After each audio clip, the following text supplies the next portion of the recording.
Nalalata ako. Nakakalata. Feeling ko nawawala yung legs ko. Huling ahon.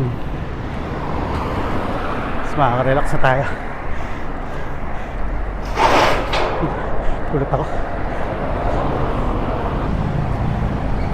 Kung bukas na yung Dunkin dito, magda-Dunkin na lang ako. Kung bukas. Pero kung hindi bukas, change plan.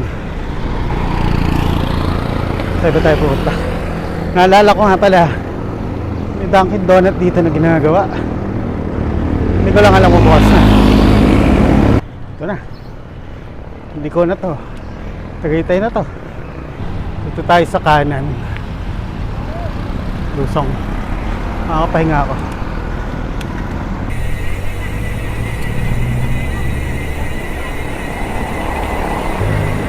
Wala masyadong nagbabay. Friday kasi may pasok.